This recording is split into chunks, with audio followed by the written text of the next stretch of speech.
देखिए, रूस भले यूक्रेन को अपने हमलों से दहला रहा हो, लेकिन यूक्रेन भी क्रेमलिन को जबरदस्त नुकसान पहुंचा रहा है। बीते 10 नवंबर को यूक्रेन ने रूस को सबसे बड़ा जख्म दिया है। वहीं जर्मनी से भी पुतिन की टेंशन बढ़ने वाली है, जिस पर बयान सामने आया है। देखिए,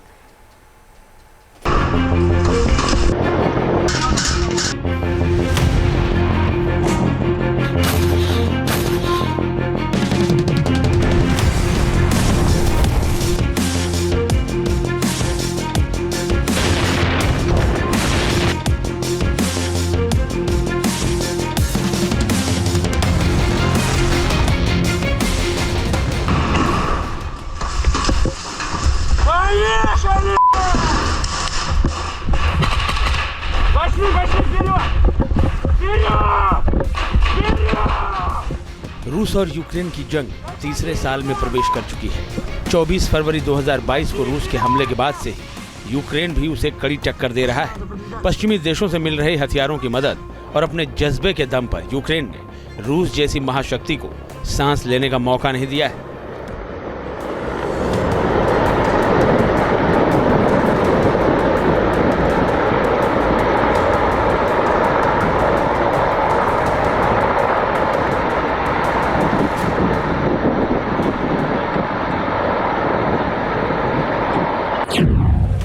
यूक्रेन ने रूस का किया बड़ा नुकसान।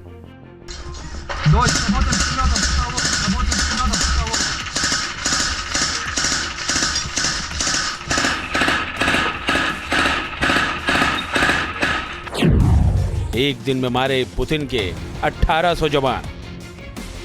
जंग में भले ही रूसी सेना जमीन पर बढ़त हासिल करने का दावा कर रही हो, लेकिन उसको यूक्रेन की तरफ से बेहद कड़ी चुनौती का सामना करना पड़ रहा है।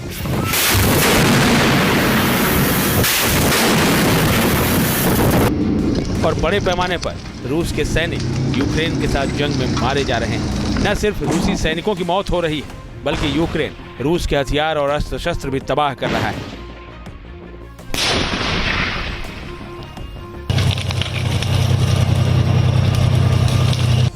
यूक्रेन की तरफ से जारी ताजा आंकड़ों पर यकीन करें तो 10 नवंबर को यूक्रेन ने रूस को सबसे बड़ा जख्म दिया है।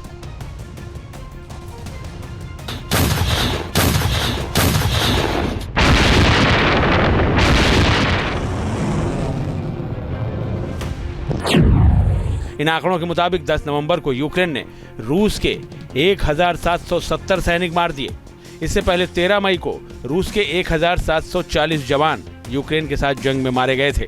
यूक्रेनी सेना के जनरल स्टाफ के मुताबिक रूस में अब तक कुल मारे गए सैनिकों की संख्या 7,10,660 पहुंच गई है।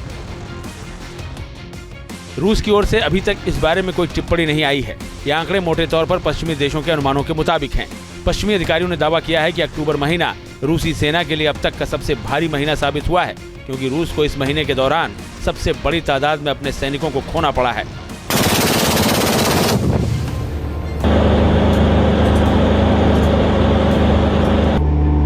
Бажаю здоров'я, шановні українці, українки. Довгий день сьогодні був. Продовжуємо працювати для підготовки нашого внутрішнього плану стійкості, того, що потрібно, щоб Україна вистояла.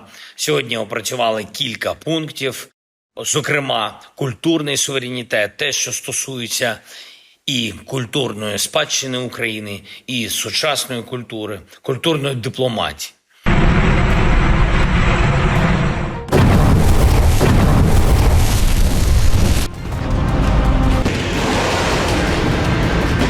रूस और यूक्रेन की जंग पर दुनिया के दूसरे देशों की भी नजरें लगी हैं, खास तौर से अमेरिका और यूरोपीय देशों की।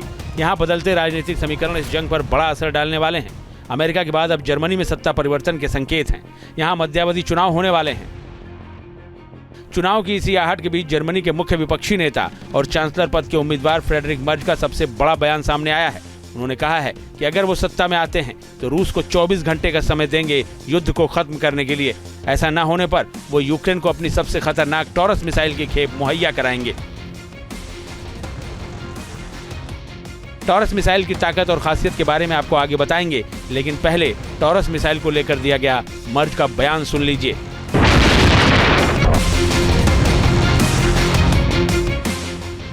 dass die Ukraine gegen Putin mit einer Hand auf dem Rücken kämpfen muss. Das geht so nicht weiter.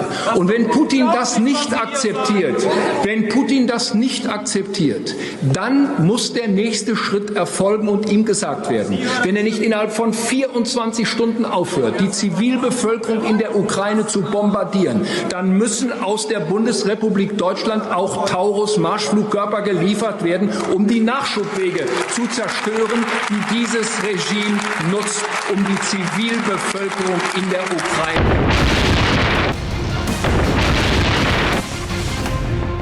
Taurus missile Germany के सबसे खतरनाक हथियारों में से एक है। इसकी ताकत बेमिसाल है। ये लंबी दूरी तक मार करने वाली क्रूज मिसाइल है। ये जमीन, हवा और समंदर तीनों जगहों से लॉन्च की जा सकती है।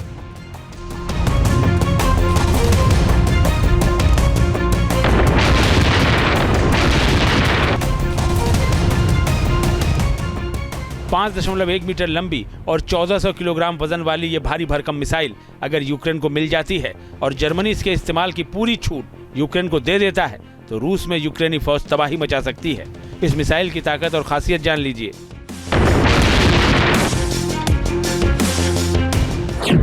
ये 1175 किलोमीटर प्रति घंटे की स्पीड से हमला कर सकती है।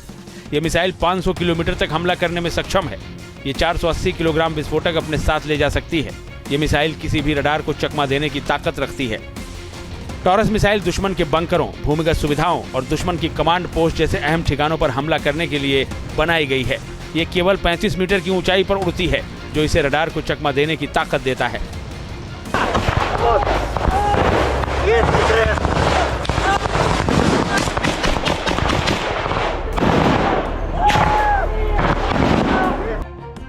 यूक्रेन के लिए मिसाइलें रूस के कब्जे वाले क्रीमिया में प्रमुख बुनियादी ढांचों सहित अग्रिम पंक्ति के पीछे रूसी ठिकानों को निशाना बनाने में बहुत बड़ी भूमिका निभा सकती हैं। यूक्रेन ने मर्ज के इस बयान का स्वागत किया है। अगर ये मिसाइलें यूक्रेन को मिल जाती हैं तो वो जंग में रूस के खिलाफ बहुत बड़ी बढ़त हासिल कर सकता है।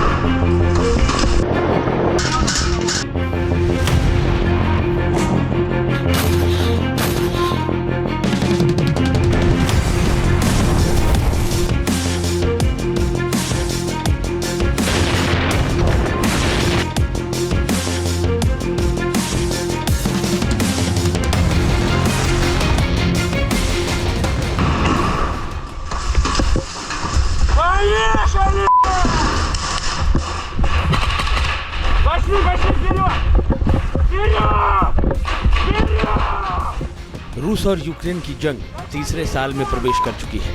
24 फरवरी 2022 को रूस के हमले के बाद से यूक्रेन भी उसे कड़ी टक्कर दे रहा है। पश्चिमी देशों से मिल रहे हथियारों की मदद और अपने जज्बे के दम पर यूक्रेन ने रूस जैसी महाशक्ति को सांस लेने का मौका नहीं दिया है।